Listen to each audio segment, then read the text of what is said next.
Pessoal, é incrível como esse mundo dá voltas, né? Tem um ministro que eu já critiquei bastante aqui, por algumas decisões que eu não concordei com ele, foi o ex-ministro do Supremo Tribunal Federal, Marco Aurélio Mello, né? Ele era, se eu não me engano, um dos mais antigos ali, acho que chegou até o decano da corte.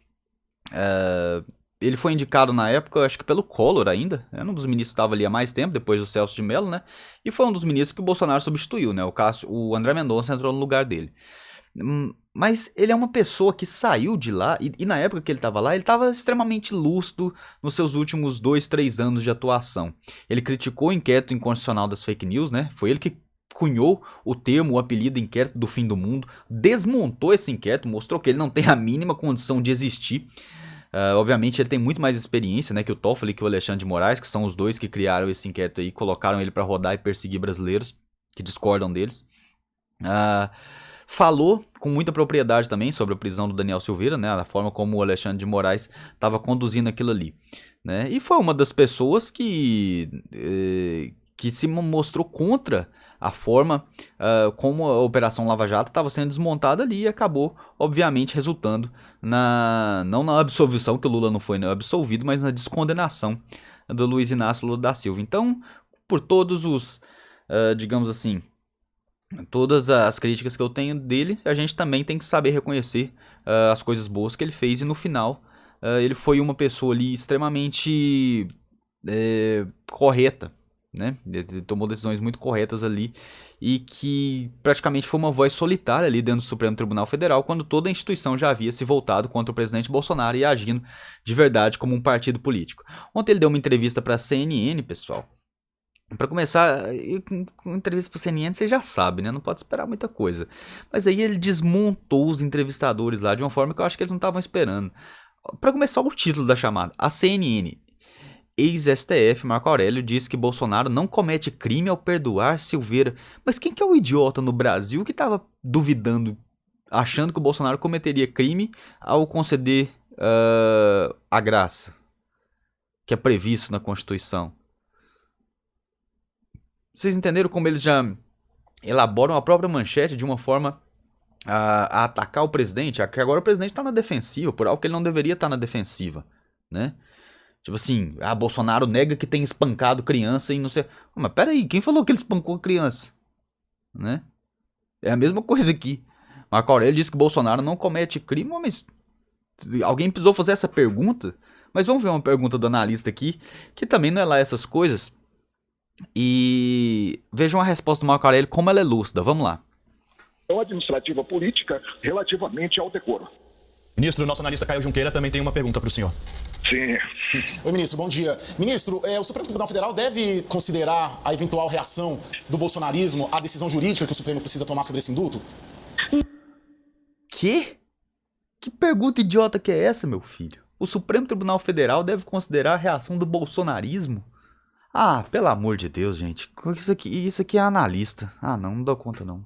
Não. O Supremo há de observar as regras do jogo, né? E as regras do jogo direcionam no sentido de reconhecer-se aí um ato soberano do presidente da República. Fora isso, é um antagonismo indesejável, o desentendimento e a crise institucional. Excelente. Não tá vendo por que eu tô gostando dele? Foi extremamente sucinto. Não, acabou. Isso é um ato do presidente e acabou. Encerrou. Fora isso, é a crise institucional que o Supremo tá causando. Pelo amor de Deus. Ministro, quais são os próximos passos a partir de agora? A partir desse momento em que nós temos instalada essa discussão, né, há um recorrer de vários partidos ao próprio Supremo, a própria ministra Rosa Weber deve tomar uma decisão em torno do tema. Quais são os próximos passos que vêm a seguir? É o próprio Supremo que vai decidir isso? Demora-se muito tempo? Qual é a expectativa que o senhor tem em termos disso? Observar-se o tripé que sustenta a República, que é formado pelos poderes. Os poderes são harmônicos e independentes. No lugar da ministra Rosa Weber, se ainda tivesse a capa sobre os ombros, eu simplesmente extinguiria esses processos que foram formalizados certamente por partidos de oposição. Nossa senhora, o cara tá... Olha a cara dos cidadãos aqui. Olha a cara deles. Olha a cara desse aqui.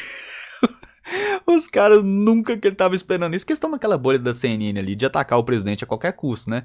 Hoje em dia a âncora deles aqui tava rindo porque, segundo ela, o presidente iria exportar a motociata lá pra Flórida, né? E ela tava dando uma risada achando que não ia dar ninguém, o trevo foi um sucesso.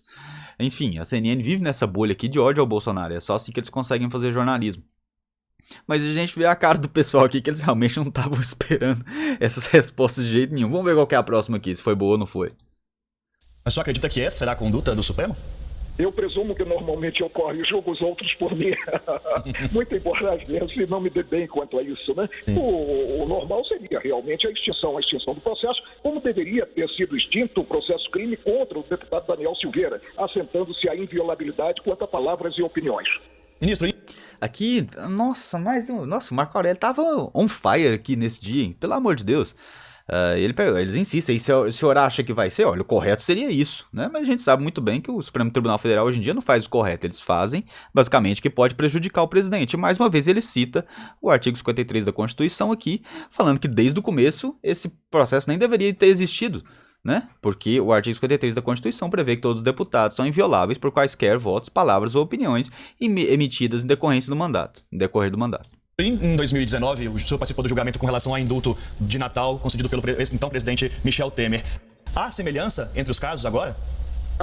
Com essa distinção, o que implementou o presidente da República e em direito, né, os institutos têm sentido próprio, não foi o indulto, não foi a comutação da pena. Ele implementou a graça que está prevista no Código de Processo Penal. E, evidentemente, só cabe ao judiciário observar essa possibilidade. É o sistema de freios e contrapesos, que é muito salutar à democracia. Ele ainda citou o sistema de freios e contrapesos. O que é o sistema de freios e contrapesos? É o sistema que não deixa que nenhum poder, teoricamente não deveria deixar que nenhum poder excedesse suas atribuições, né? Então o judiciário está exagerando, ele pode ser freado pelo Senado, né? O Senado está exagerando, ele pode ser freado ali pelos seus pares, pelo Congresso ou pelo próprio judiciário. O Executivo está exagerando, ele pode ser freado pelo judiciário. E assim funciona, um freando o outro, né? O problema é que o judiciário agora, ele sabe que ele não vai ser freado pelo Senado, né?